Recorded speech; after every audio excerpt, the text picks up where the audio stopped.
I could not understand a single word, like most people probably couldn't that watched it, and it was still phenomenal. Britt's been gyrating all morning. I've been doing this move. Thanks. Hi guys, and welcome back to another episode of Life Uncut. I'm Brittany. I'm Laura. And we're here just. It's been a long week. Yeah, and it's Tuesday for me anyway. It might not be for you listening to this. I actually also thought today was Monday, and it most certainly isn't. Oh, look, I'm going to get into explaining why it's been a long week for me, but Lola has started school this year, which you guys know, and it's not going as well this week. Last week was good. This week, we launched to crash, put it that way. It's been a real ride. For everyone. Do you know what that reminds me of? You know when everyone's like, wow, what a year it's been, and it was like one day into 2026. I'm still saying that, and we're only in February. Like, it's just started. It seems sad when you think, like, when our holiday finished and then we started back at work, my first thought was, it's so long until the next holiday. End of the year. It's so long. And I kind of feel a little bit this year, this is terrible. And maybe it's because I have a 4-month-old baby. But, like, it's my 40th birthday in a couple of weeks. And, like, I have not thought about it. I don't care. I feel really just like I don't want to do anything because everything feels too hard. But I feel like is that depressing? No, I think you don't want to do it not because it's got no issue or nothing to do with the fact that you're turning 40. It's just a matter of like the energy and time to organize something. Am I depressed? I think you're just tired. Am I tired? But we need to do something. The Venn diagram of like sleep deprivation and depression are pretty close. I do think, I mean, we all know it's a type of torture system, but yeah, I'm going to get into it. We've got other things to talk about first, but we are at peak. Well, you're going to get into your depression. 4 months sleep regression. Can't wait for that. Let's unpack that a little bit later. On camera or off camera? I mean, you said you had something funny to start with, so let's go with you, Britt. How have you been? Lockie, our new video editor, aka Freddie Mercury, he just this morning we were chatting before this record, and he's like, how's your Italian going? And it made me think of a really funny story that I haven't told you yet. So my Italian's not great, but I was really trying. And I did just spend 5.5 weeks in Italy where I was trying really hard to speak the language. You have a really aggressive accent when you try. It's horrific. It's so bad. It's so bad. But do you know what? I applaud you. I applaud you for admitting it because I think for a while there you were always like, I'm really good at Italian because I lived in Italy for a year when I was 19. And then every so often you would say something and my papa in his grave literally was like, ah. No, I've never been good at it. I've never been able to speak it fluently. And even if I could speak it fluently, it will always not sound right to an Italian. I'm never going to be able to nail it. And say a sentence. Any sentence for the Italian listeners that we have? No. Just do one. Oh, I'm about to. This is the story, all right? All right. So I was trying, and now I understand more than I can speak. And so when someone's trying to speak to me, I can pick up every couple of words and generally know what they're trying to say. And then I try and fumble something back. So it was Ben's birthday while I was over there. And his birthday was at the end of the trip, 3 days before I left. And so I went to organize him a cake. So I went to this local cafe that I go to every day. So I really had a routine there. So they sort of know who I am in terms of that I'm just some foreigner that comes and tries to speak Italian.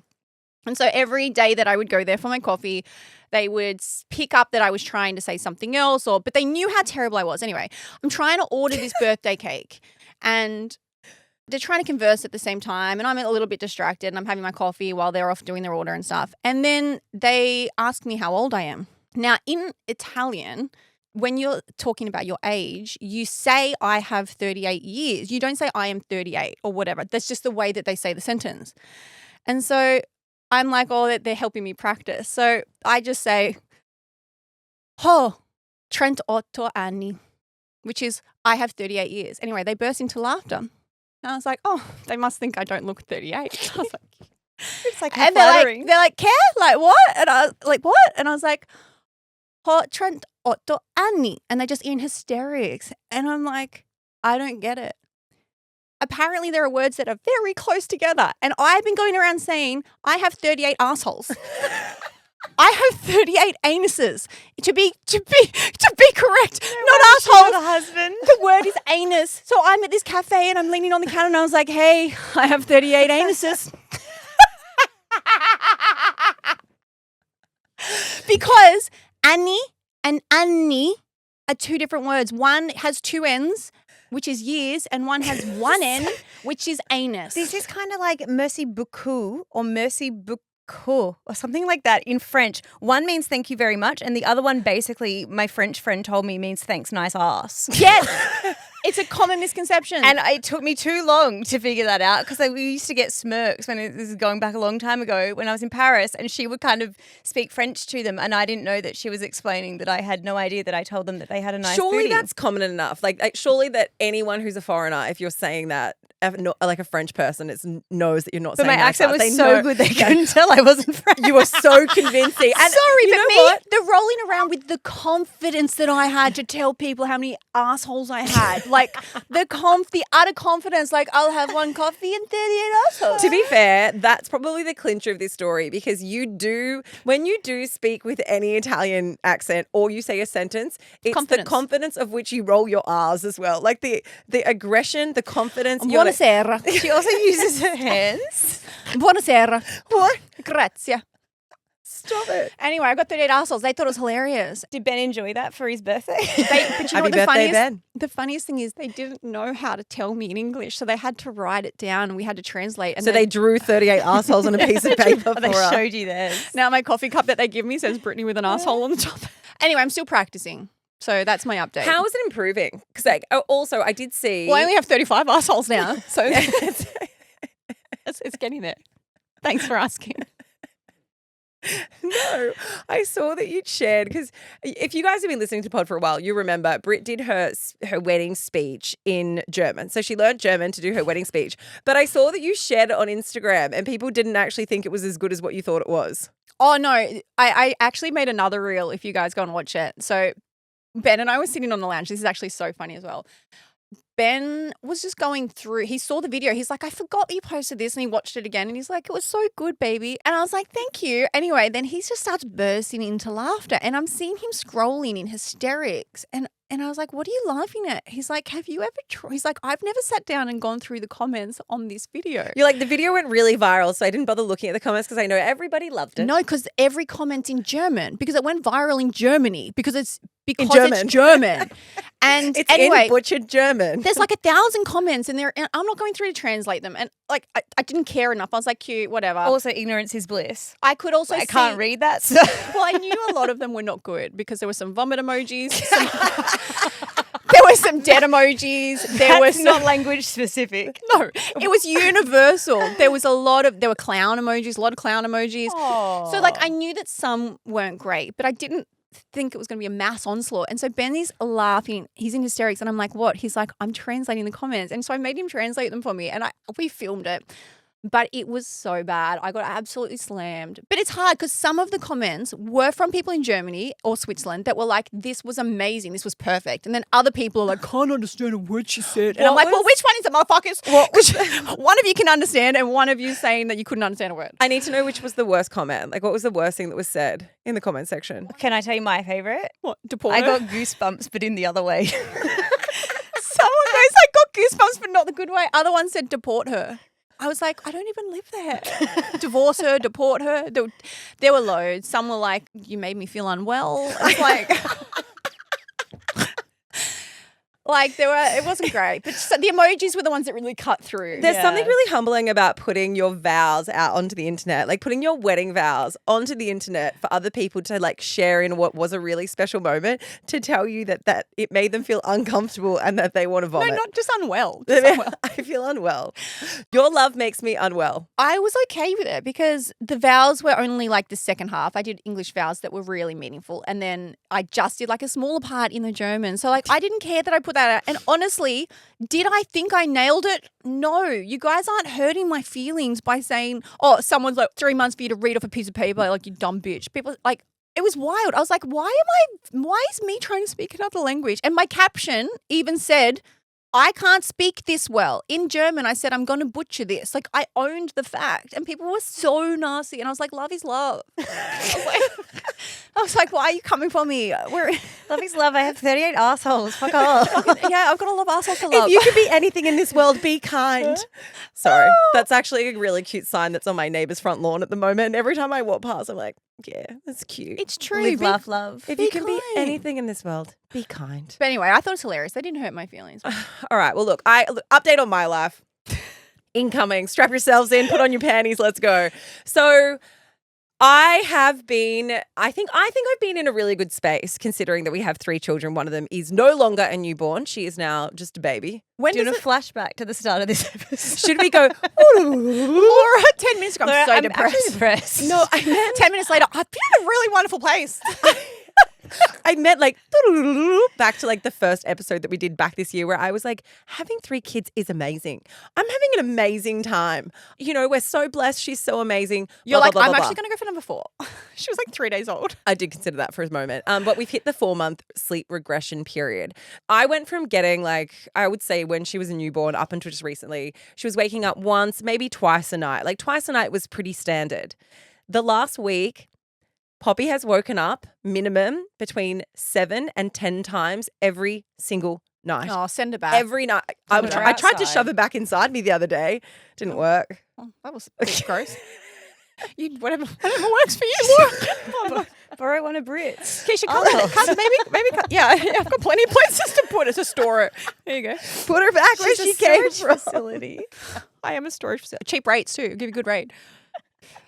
Far out. That's fucked though. Yeah. Sorry. I'm in that phase now where I'm not functioning, which makes for a great podcast. Enjoy the rest of this episode, everyone. But it's really hard. Like if I go to bed, because like normally, not to tell you all my sleep routine, but I go to sleep at like 11:30, right? Once I've gotten the other kids in bed, I've done work and whatnot, like 11:30 is pretty much my bedtime. Waking up 7 to 10 times from 11:30 until 6:30 in the morning. It's like every half an hour to 40 minutes. It's actually not sustainable. And I feel as though I've hit that phase of sleep deprivation where I feel unhinged and mental and like I'm picking fights with Matt over nothing. Oh, you think it's sleep deprivation?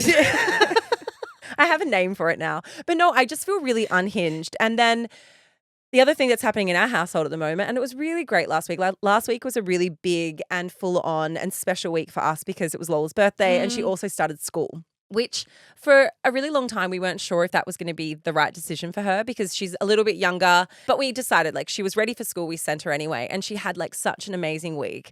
And then this week, this is so typical of Lola, and I wonder if other people experience this with their kids as well. She's the type of kid that just launches to crash. It's like she goes and does something, and for the first few days, she's like, this is amazing. I want to do it every day. And then something, like nothing happens, but something switches. And it switches so instantly that she goes from being like, this is the best thing ever, to like screaming, trying to rip her uniform off and saying she never wants to go to school anymore and she hates this family. Like, don't make me do it. I don't know what it is. Nothing's happened at school. There's nothing bad that's gone on. It's just like extreme. Yeah, it's just she's just an extreme kid. I'm laughing because you said, I wonder if anyone else experiences this with their kids. And I was like, oh, I experienced this as an adult. Yeah. I'll vouch for that. Keish does. Super into something. And then it's like eggs.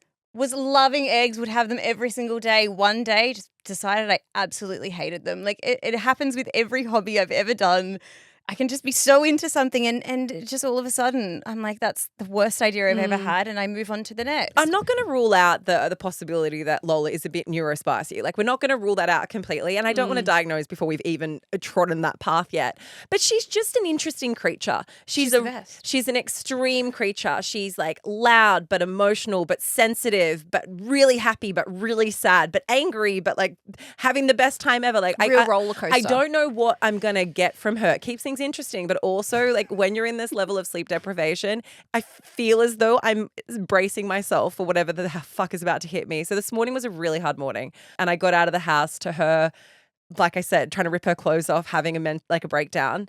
And I just like walked out the door with Matt being like, don't leave me. And I had to go to work. And it was, I don't know, it's a hard parenting moment when I'm like, I want to be there for that stuff, but then also trying to juggle a baby and work at the same time. Got to get on with your life. I've got a podcast to record, guys. I've got to come in here and ramble some stuff. But the thing is, it's okay to be like that, like 100% obsessed with something and then not when it's a hobby or something. But when it's school and it's your first day and you've got, 18 more years, you've got to strap in. Although when I do compare it to like when Lola was a baby, so like this period, I remember getting to the 4-month sleep regression with Lola.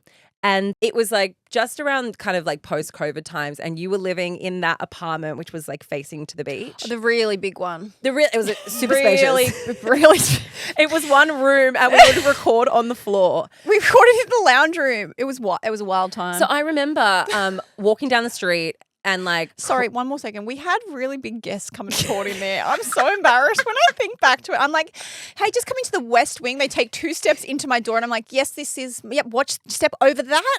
You know what I'll never forget is having, you guys were interviewing Elodie Pullen and she had her daughter. Oh my but there was God. nowhere to take her. So I sat on Britt's bed with the baby in the other, like with the door shut, and I said You mean that in the sunroom? Yes, in the extravagantly large baby room. Do you know what was interesting about that apartment though? And Tell me. it's that once you close the bedroom door, it actually felt like the entire space could have just been a podcast studio. So if you close the bedroom Yeah, door and like a didn't tell set. anyone, It was a they set. would have thought it was really lush. But actually, we just like every time we had a guest come, we converted the entire like living area, which was very small, Into a set. into a set. Yeah, we made it seem as though it was our podcast studio, but really Britt slept in a cupboard. People are like, do you have a bathroom? I'm like, nope.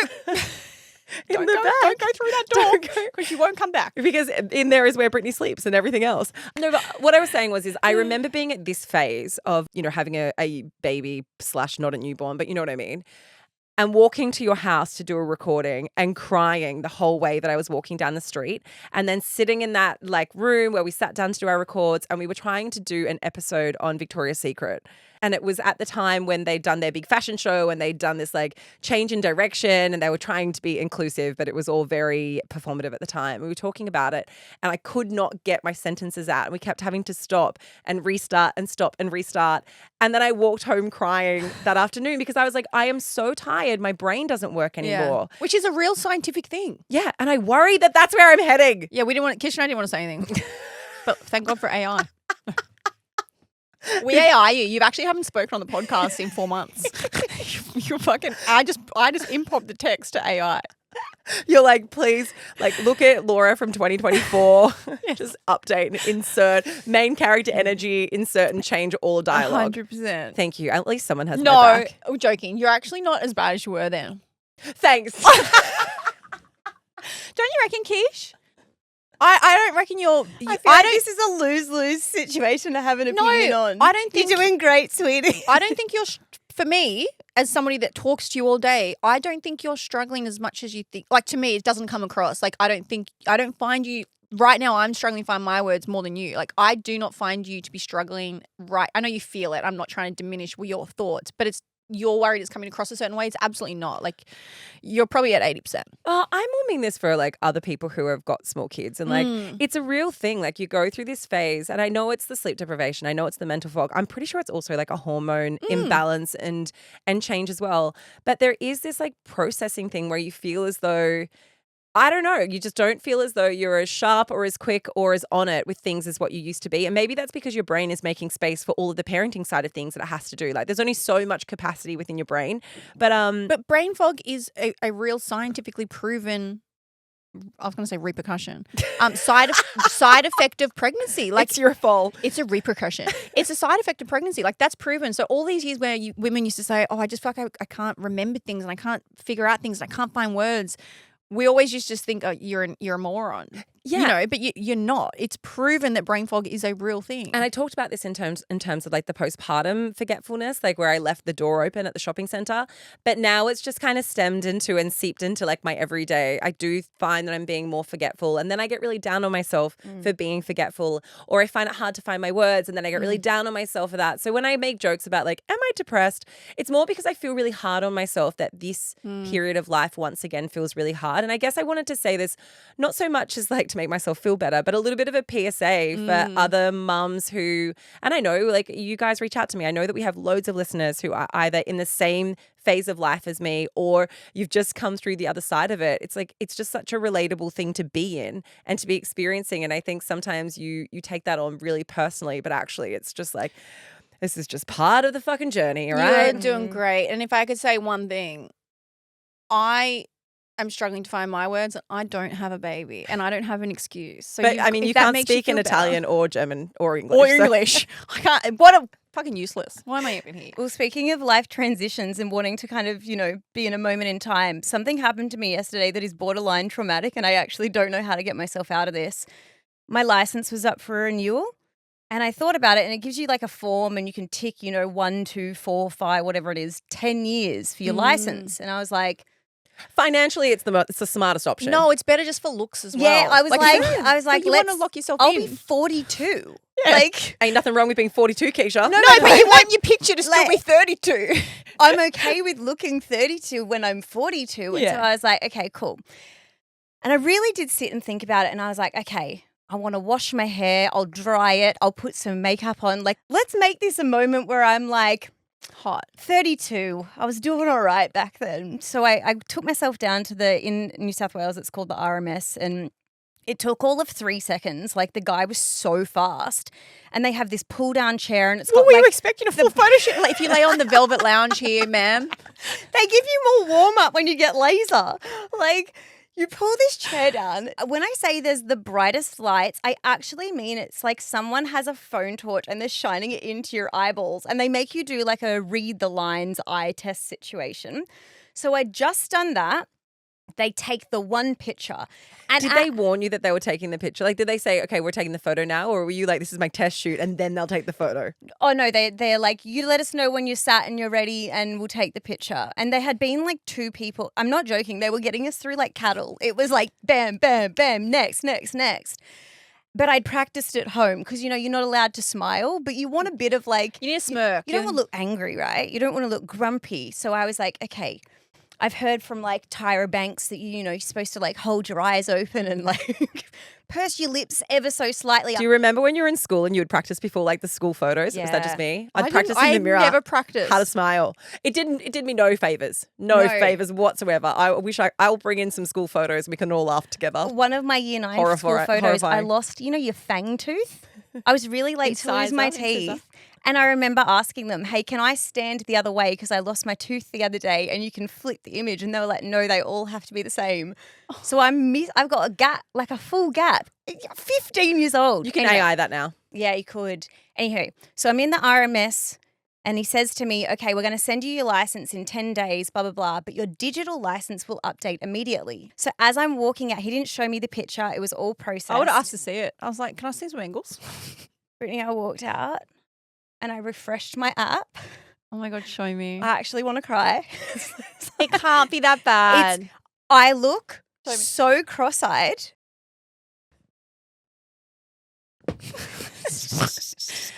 Her silence tells me everything. No. Dude, How can I get rid of this? I need to see this. You also now have to post this on social media. You realize Can that? I just say you this? can't have this conversation unless we. You look so hot. Are you crazy? Show me. I'll be honest. And that extra bright light, it's like a beauty filter. Stop it. You look flawless. Brittany, I look like I haven't slept like Laura hasn't slept. Oi, fuck off. Don't bring Laura into this. What did I do to get dragged into this?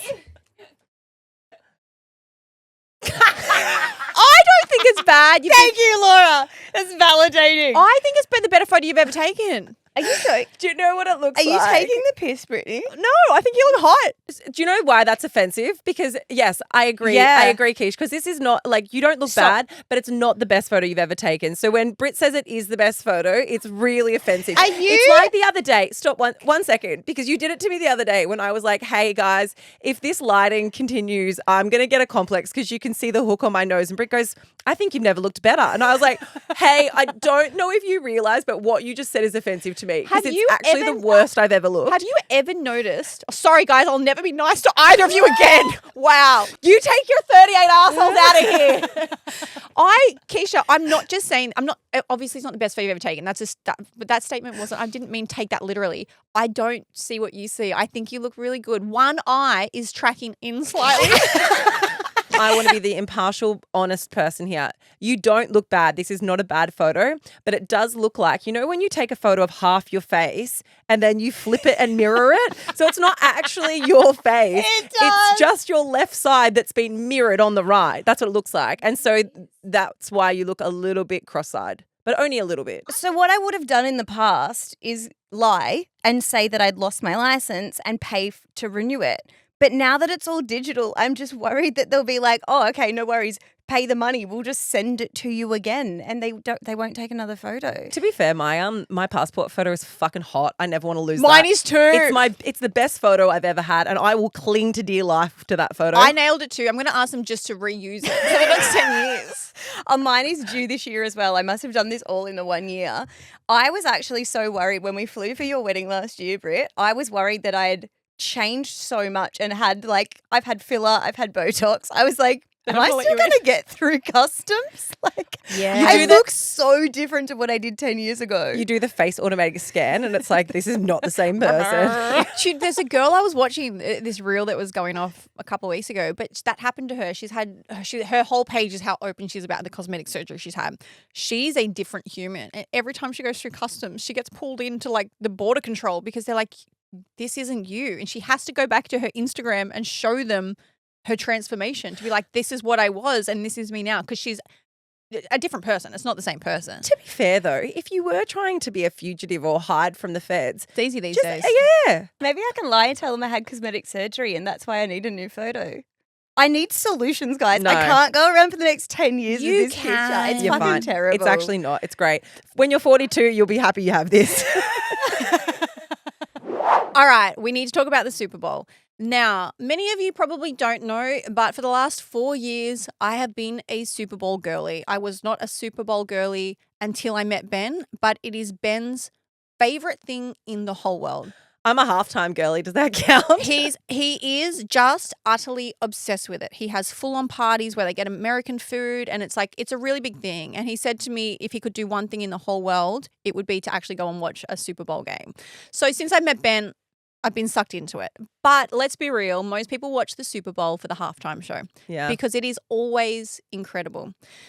Now, the reason we want to talk about this Super Bowl is not just for the halftime show. It is not just for the game itself, but it has proven to be one of the biggest political and cultural moments of recent times. So in case you've missed it, Bad Bunny performed at the halftime show.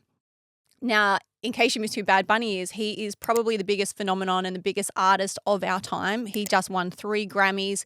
He is Spotify's most streamed person 4 years running out of the last 6 years. 4 years out of 6 years. He is basically an only Spanish singer. He's Puerto Rican, but all his music is just Spanish. Yet, even though he doesn't sing anything in English, he is still the biggest artist in the world. And that might surprise a lot of people. I'm not going to lie. I knew he was big, but I didn't know for 4 years he topped the charts. I always thought it was someone like Taylor Swift, but he had just shy of 20 billion streams on Spotify. So he's absolutely huge. So Spotify paid him $3. No. Sorry, that was a dig at how Spotify. little Spotify pays their I artists. was like, is that where we're going with this chat now? So Spotify, we love you. Don't cancel us. Bad Bunny has one of the most unusual contracts in the history of any artist. So he broke a contract for himself with his own music company where he takes 90%. So he's a real anomaly. It's actually amazing. And just to tell you who he was packing bags at a supermarket when he started releasing his music. So he's just absolutely skyrocketed. He was dating Kendall Jenner. Like he's just a really big presence. But this was so political and such a cultural moment because he's had a lot of beef recently with Donald Trump and his administration and everything that comes along with that in terms of ICE. Now, I watched the performance live. I was at the gym. I put it on. It was such a vibe. I could not understand a single word like most people probably couldn't that watched it, and it was still phenomenal. Britt's been gyrating all morning. I've been doing his move. But it's both, right? Like, I mean, I think there's been a lot of commentary before this performance played out. And a lot of people were expecting that it would be a very overt political statement because recently at the Grammys, he took a moment in his speech to have a very pointed attack at the Trump administration, his feelings around what is happening in Minneapolis, what has been happening across the United States with the immigration deportation. So within his Grammy speech is when he said ICE out. And he also said, we are not animals, we are not aliens, we are humans, we are Americans. And along with other artists at the Grammys as well, there was a few people who made very political statements around their beliefs and their stance on ICE. But this has been a long-term stance from him. And so it was a very political decision to choose him to play at the Super Bowl. It's interesting you say that, Laura, because Bad Bunny and Trump have a little bit of a history. So Bad Bunny's touring the end of this year, started November and into next year, but he made a really big statement cutting out all of America in his tour, which is a pretty big thing when you think about how many American listeners he would have. But he said, basically, I'm going to do that for the safety of my listeners and the people I love because he has so many international listeners. He does not trust that the Trump administration and ICE will not be waiting outside of the stadium to arrest people. And you could almost say without doubt that they absolutely would be there. Like, what better place to be than something like Bad Bunny's concert, which would have hundreds of thousands of people. So he said that. Then he had his ICE out statement at the award ceremony, and Trump came out off the back of that, basically said, I've, quote, never heard of him. He called the choice ridiculous to have Bad Bunny performing at the halftime show. He said, why is this guy representing America? And off the back of that, there are so many ignorant people that shows you they have no idea how racist they are without knowing they're even racist. Because a number of people that just said, yeah, we want an American to perform at the halftime show. Why do we have no Americans? Bad Bunny is American. He's Puerto Rican, which is a part of America. He has American citizenship, but people are saying because his English isn't perfect, because he's a person of color, that he shouldn't be performing. Well, it's not even just that. It's because he's not the type of American that Trump stands for. That's the reality. Exactly. And also, when we talk about America and we talk about United States, they're two separate things, right? When you said he's not touring in America, that's his literal point. He's like, we are the Americas. And he calls out and did this in the show, in the Super Bowl, which I know we're going to get into unpacking all of it because it's so fascinating. But he calls out all of the countries that comprise the Americas, not just the United States of America. This goes far beyond the Grammys and it goes far beyond the Super Bowl. But also on the 4th of July, he brought out a single. And I don't even want to say the Spanish names for half of these things because I'm going to butcher them. And I appreciate that my Spanish is as bad as Brittany's Italian. I was going to say, do you want me to do it? I speak German, it's Spanish, like Nueve, Italian. y'all. What happens in the film clip for this song is that it has an AI-generated voice of Donald Trump coming out of a radio. So it's like a 70s themed radio. And Donald Trump says this. I made a mistake. I want to apologize to the immigrants in America. I mean the United States, which that in itself is pointed in America, the United States. I know America is a whole continent. I want to say to this country is nothing without the immigrants. The country is nothing without Mexicans, Dominicans, Puerto Ricans, Colombians, Venezuelans, and Cubans. And that is exactly what the Super Bowl completely embodied. That message, which had been encapsulated in the start of that 4th of July song release, is the entire theme of the Super Bowl. And even though it wasn't as overtly political as I think some critics thought it was going to be, there were so many Easter eggs throughout the entire thing that made it a cultural moment and a political moment that people are going to be unpacking for weeks. For years to come. But also imagine how pissed off you'd be to be Trump, who gets so defensive when literally anyone questions him or goes against him, even like a journalist. Imagine if you knew somebody that had as much reach as Bad Bunny with 20 billion streams was putting that kind of content out. Like, of course it's going to get him off on the wrong side straight away. Well, I think it's not even just the fact that he's putting it. Like, people put content out about Trump all the time. I think it's the fact that he's been platformed on a world stage in an environment where when you've got one hand, you've got an America, a United States, I should say, that's saying this is what we uphold as making America great again. It is white and it is right. And then you have, and when I say right, I mean right-winged. And then you have the Super Bowl that usually embodies a lot of what are like the real American standards. We're America. But then you have this like Puerto Rican celebration of Latino reggaeton, and it's political, but it's a party at the same time. Like, that stage turned into a fucking house party. And the dances in there were all of the parts of America that aren't being celebrated at the moment. The other really interesting thing about this whole discussion is that when it was announced that Bad Bunny was performing, Turning Point USA, who is the organization that was co-founded by Charlie Kirk, decided to put on an alternative halftime show. Now, this was obviously pushed by Erica Kirk, who is Charlie Kirk's widow. And this is supposed to be an all-American, quote-unquote, halftime show. Country music, patriotism, think flags, Kid Rock was performing.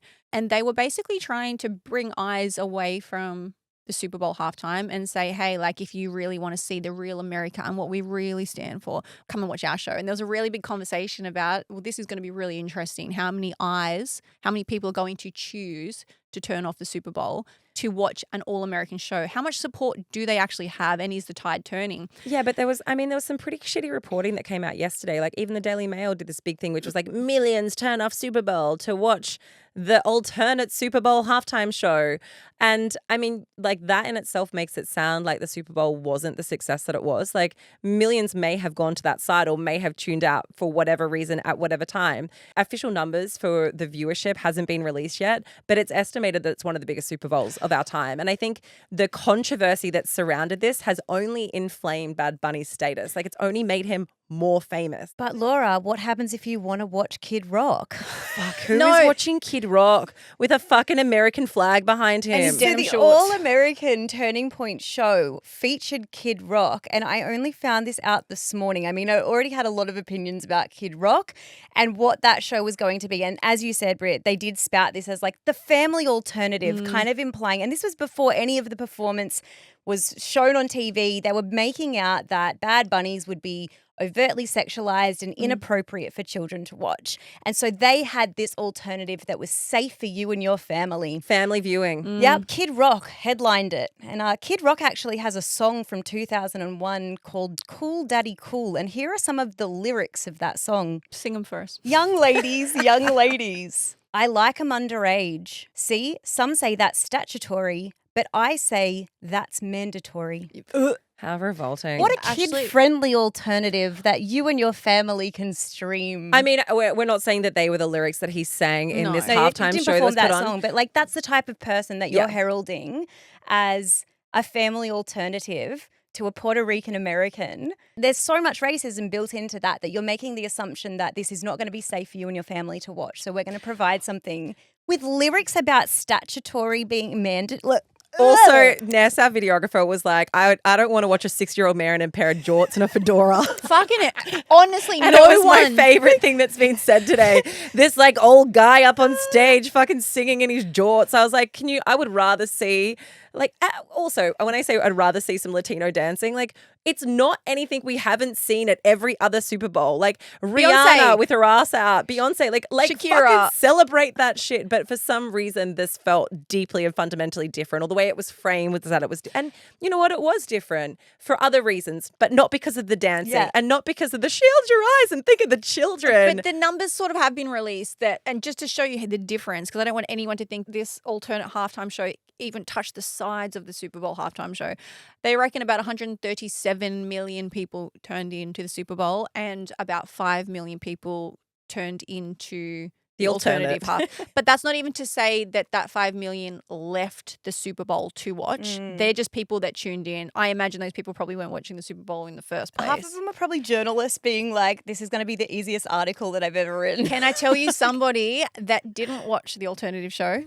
Donald Trump. Footage came out this morning of Donald Trump at his private Super Bowl party. Someone inside of his party is secretly filming them. They are watching Bad Bunny's halftime show. It's so that he can shit on it on Twitter or X later. What a loser. Which he did do. Yeah, look, I want to read out Donald Trump's statement because I found this so fucking funny. And this was posted on X. It says this from Donald J. Trump, the real Donald Trump. The Super Bowl halftime show is absolutely terrible. One of the worst ever. It makes no sense, is an affront to the greatness of America, and doesn't represent our standard of success, creativity, or excellence. Nobody understands a word this guy is saying. And the dancing, disgusting. Especially for young children that are watching from throughout the USA and all over the world.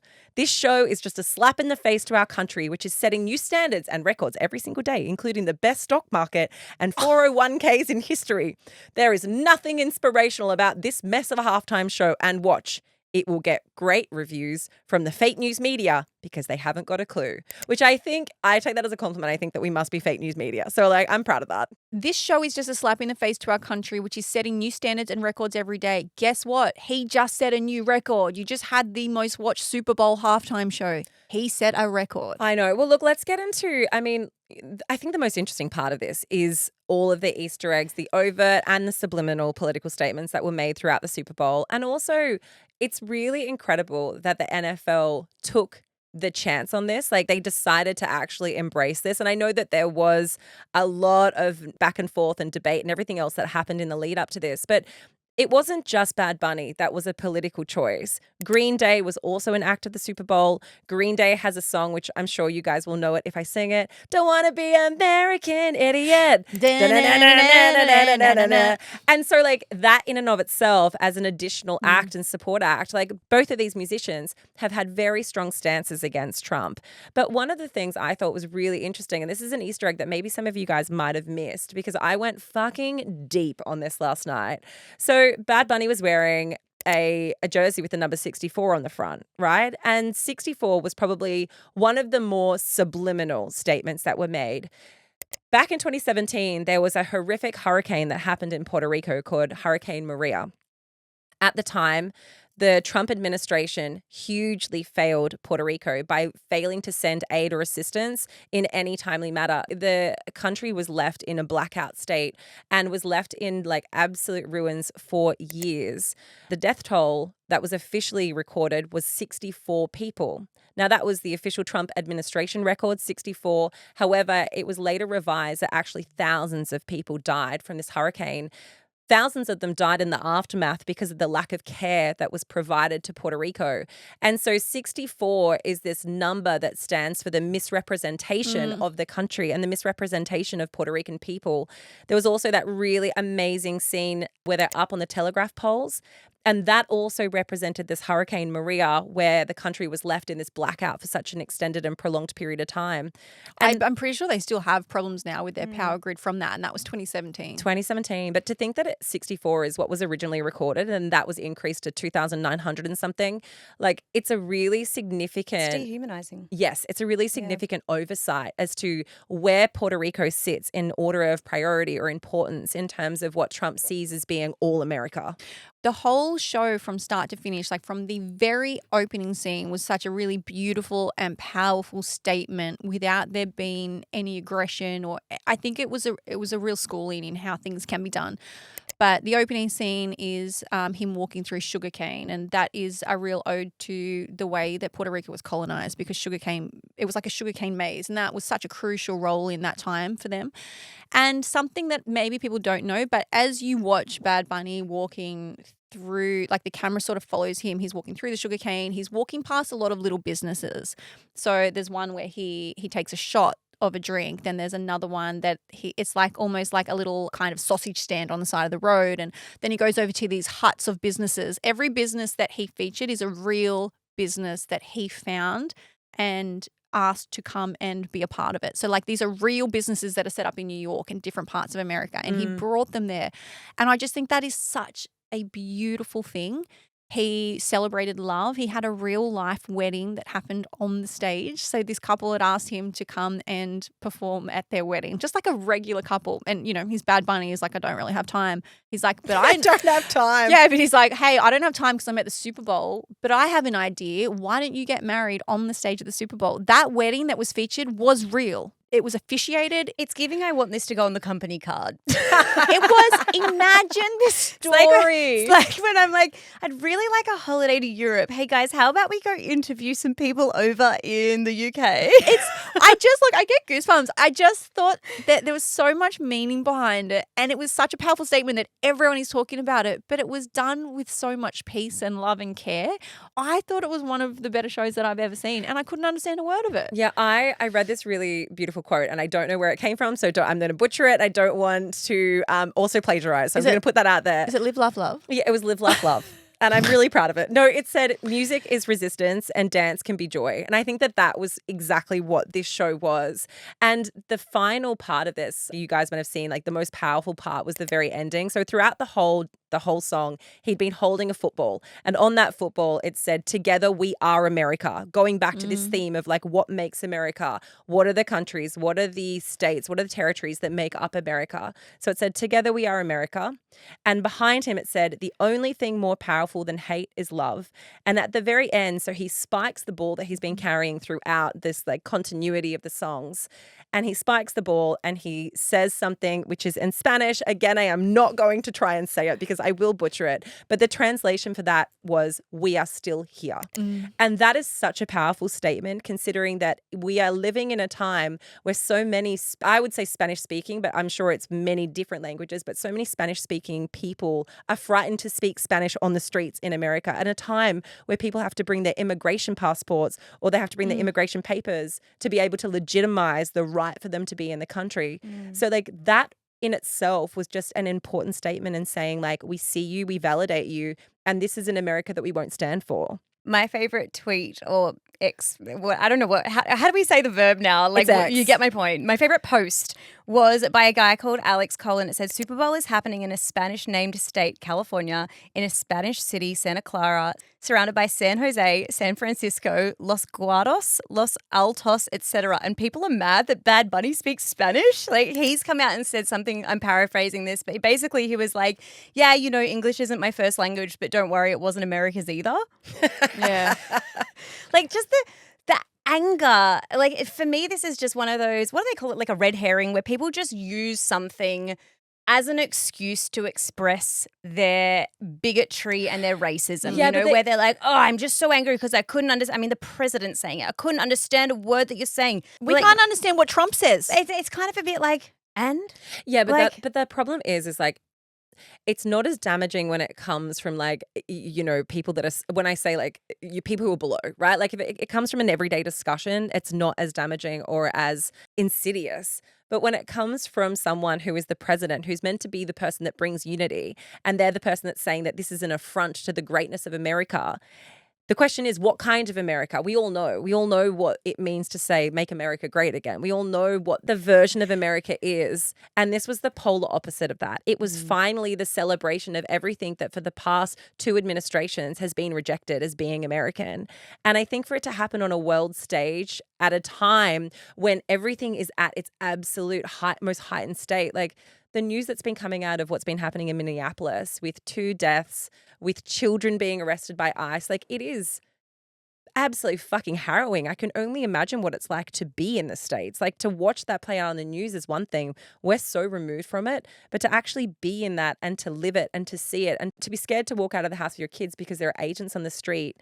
This was just such a powerful moment. And one of the things that we spoke about when we were kind of unpacking what we wanted to touch on with this episode was the conversation around unity. And Britt, you brought it up, this idea that like sport unifies people. In the same way that religion unifies people, like sport is something that brings people of all cultures together. And it's something that's supposed to be like this uniting front. And that's what this did. Yeah, and this is really interesting. And maybe I've only thought this way even more since I've been with Ben.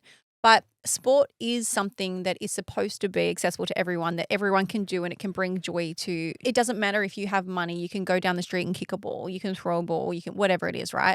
Obviously, it gets to a certain point when you want to be more elite that is no longer accessible to you. But I'll give you a good example of what I mean. And I was talking to Ben about this. So footballers, for example, are from all over the world and they are constantly moving teams. But you will often go to a team where 3/4 of the team can't communicate with each other because they speak so many different languages. And one of Ben's, this sounds like they're at school, one of Ben's best friends at his team now, because you move to a team, someone else moves, and you sit with them at lunch and you make friends. One of them he can barely speak to. They're so close, but they can't understand each other because they speak different languages. And when they're on the pitch, 3/4 of them are speaking different languages and don't really know what they're saying, but they can still play impeccably because the language of sport is one and everybody can understand it. And I think when you think of it like that, it's a really beautiful thing. Having said that, Ben does need to learn some words as in another language so that you can say like whatever, give direction, but essentially there could be 11 people from different languages that can walk onto a football field and play football. You don't need to be able to understand it. And I think that this was that intensified. So this sport on this level where 137 million people are watching is 100% bringing people together. But then when you're adding the extra layer of all these political statements that Bad Bunny is making in one of the most politically corrupt and tumultuous times of America's life, I think together it was a really wonderful thing. Well, there's this really beautiful analogy of that, or like a description of that, and it was coined in 1912, and I read this and I was like, I actually love that this has an alternate meaning that doesn't just describe religion, because I think we all know what that feeling is or what that explanation is when it comes from a religious perspective, but there is a term that's called collective effervescence, and collective effervescence is the type of sacredness or this collective sacredness that we feel when we have something that is truly shared. obviously it relates to religion, but the exact same synapses, neurons, the exact same dopamine is released during sport as what is released for people who feel super connected in a religious sense as well. And so that is the hole that sport can often fill for some people. It gives people a place to belong. And I witnessed this for the main time in my life. I was down in Victoria during the first lockdown in 2020. And a lot of people, myself included, and I think rightly so, were really upset that, we were in this horrendous lockdown and no one could go and see each other, and people were having loved ones pass away that they weren't even able to be by the side of. And the football teams moved up to Queensland, and they continued the league up there, and people were really angry, they felt really like it wasn't fair. And I was working in radio at the time, and this other broadcaster said this one thing where he was like, for a lot of people, the game on a Saturday or on a Friday night is the only thing that they will have to look forward to for the entire week. Sport brings a sense of belonging. It brings camaraderie. It brings hope, like all of these things that we are lacking in society hugely. And I think mostly in places that are so politically charged at the moment, like the States. Well, it's like, there's that thing that sport can do. And that's why I give it more weight than, I know a lot of people are like, oh, sport, and men who love sport and blah, blah, blah. And I'm like, for a lot of them, this is the only place that they feel these emotions in a way that they feel they can express, and it brings them together, and they have their mates, and like these are amazing things, and I think that they should be celebrated. When I go and watch Ben play in wherever, Italy, Romania, wherever it is, right? They don't speak English, generally speaking, where I'm there. I will be sitting by myself in rows surrounded by locals, and collectively the feeling is the same. We will be jumping up and down and hugging each other and speaking to each other. We don't understand each other, but we understand enough what is happening and the energy and how we feel, but we're not understanding a word of what we're saying. We're having conversations without having conversations. Well, I mean, I guess like in taking it, obviously the sport is one side of the Superbowl, but this halftime show there's truly football around the concert. The halftime show truly had nothing to do with the sport. I don't even know who won. But this, Seahawks. I know I'm the same. Seahawks. I couldn't care less. But the thing is, the game wasn't that exciting. The thing is, though, is that this like collective effervescence, it's the same thing that you feel at a music festival. It's the same thing you feel at a concert. Like these are shared experiences. And I would say that was the most powerful part of this, was the collectiveness. I mean, we haven't even touched the sides in talking about the fact that it was completely celebrity endorsed in terms of like the other celebrities that joined him on stage. Like Lady Gaga was there, Jessica Alba was there. Ricky Martin. Ricky Martin, did you say? I thought you just said Lady Martin. Did I? Was like, who? If Ricky and Lady Gaga Lady Martin. Okay, let's comment on some of the stuff that's not so politically charged. It was just funny. So obviously Lady Gaga was brilliant, but I can't get over Jessica Alba. So Jessica Alba she's supposed to be a backup dancer, right? Her scene was, there's a bunch of them on the stage, they're grooving, but like they're getting into it. The camera was up in their grill and 99% of them were vibing hard. Jessica Alba looks like someone dragged her to a party that she wasn't sure she knew anyone and wasn't sure she wanted to be there. So she was sort of just, and I'm sorry, Jessica Alba, you are Honey. You're from Honey. It's a dance show. You need to dance. She's just a mum trying to dance. Leave the girl alone. No, she wasn't trying to dance. We've seen her dance on Honey. We know she can move. It was really weird. It's like she didn't know the camera was on her yet. It's like she was waiting, like someone count me in, but they counted her in wrong. Oh, do you reckon it's that thing where, when you don't want to try too hard, so you just want to play it cool? Yeah. But you don't realize that you actually have to kind of put in an extra 20%. Otherwise, you look like you're bored. They always say this on TV. They're like, if you think you're putting in 100%, you've got to put in 20% more because it doesn't translate. So like whenever we were filming The Bachelor, you'd say something and they'd be like, say it again with more energy. You'd be like, woo, Oshar's here. The amount of times they made us fucking re-scream that Osher had walked in the room because there wasn't enough energy. There wasn't enough collective effervescence. There wasn't enough collective effervescence. More passion, more footwork. So Jessica Alba, the dance moves was a standout for me. If you haven't seen it, go and have a look. Now, I'm not dissing her. I love the girl. But it sounded like a diss. Once you watch it back, Laws, once you watch it, it was, she needed to honey it up. I've seen it so many times now, to be fair. Like, I mean, some of it was research, some of it was pure joy. I can't be sure where the line was distinguished in the sand. My only conspiracy theory, I'm going to put my tinfoil hat on, is that I think Bad Bunny must work for Tourism Puerto Rico because it worked. You want to go there now? 100%. I think it was such a symbolism of hope. And I really like watching that and watching it just through my laptop screen. I was like, this has felt for so many reasons over the last couple of years, like it has been such a heavy and almost feels like there is nothing that can be done. And I think every one of us is caught in the bad news cycle, whether it's bad news here in Australia, whether it's bad news in the States. There's so much conversation around racism. And when that is coming top down from leadership, it really does feel like there is nothing that can be done to change it. And there is this powerlessness. And there was something really powerful about that performance. There was something that I think gave agency back to the collective of people. And it also, even though people are hiding, it gave visibility again. It said, like, you might be scared, you might be hiding, but we are all here together and love will prevail over the hatred that we're all seeing play out. Well, it is time for Suck and Sweet, our highlight and our low light for the week. I will kick it off with mine. Very simple. My suck is we were up on the Gold Coast on the weekend, and I always do this. It's not rocket science, but because the Gold Coast airport is on the border of New South Wales and Queensland, literally, like one of the runways extends into New South Wales. So I always just get my times mixed up because I always spend more time before my flight at the beach, which is just in New South Wales, because I go with my sister, right? We have an hour or two, have a coffee, and then it's like 5 minutes to the airport. So this is what we do. But then I never know if my Daylight savings. I never know if my phone is clicked over into that different state. I don't know if it's clicked over into daylight savings because you're so close to the border. They're like, if you reach out, you could go with a phone tower, which you could be on the other side. Don't you just save 2 clocks in your clocks? Like, don't you just save Queensland and New South Wales No, time? I absolutely don't. Yeah, I mean, advice. So anyway, I almost missed my flight. I used to live in Lismore a million years ago, and like we'd always be between like Tweed and Coolangatta and Ballina and like in that like little area, right? And so the amount of times where people who worked across the border would either show up an hour late for work or an hour early for work, or like you just had to save multiple clocks.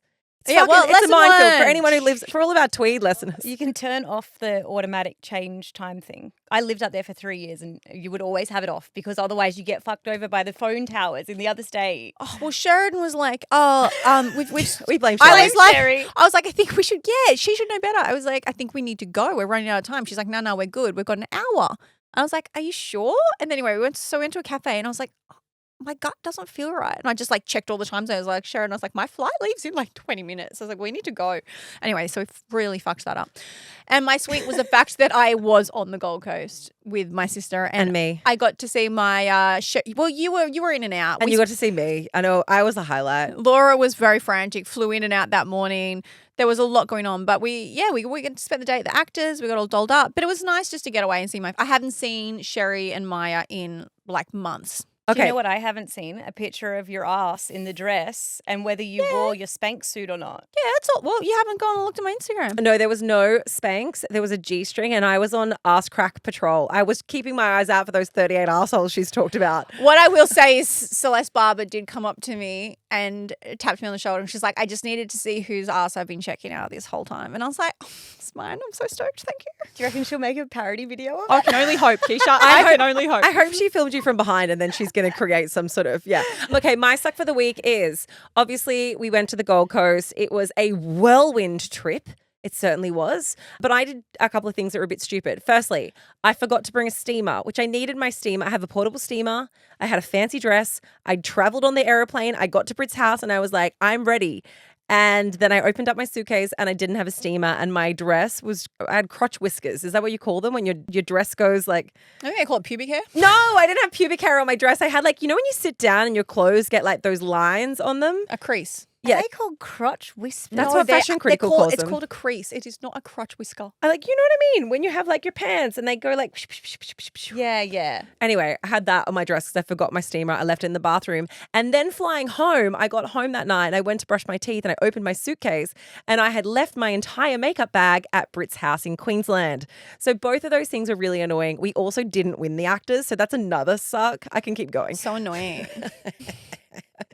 And my sweet for the week was that it was Lola's birthday party on Saturday and she said she had the best birthday party ever. So I thought I nailed it. And then Mum she's of the like, year. why are you sending him to school, bitch? And then she's like, I fucking hate you. I'm going to school today. Like I told you, it's the highs and the lows with that girl. But no, it was look, overarchingly, even though we didn't win, I had a great time at the Actors with you. I'm with you. I had a great time with you. Anyway, guys. Next year. There's always next year. Vote. That's it from us. You know the drill. Tell your mum, tell your dad, tell your dog, tell your friends and share the love because we love love.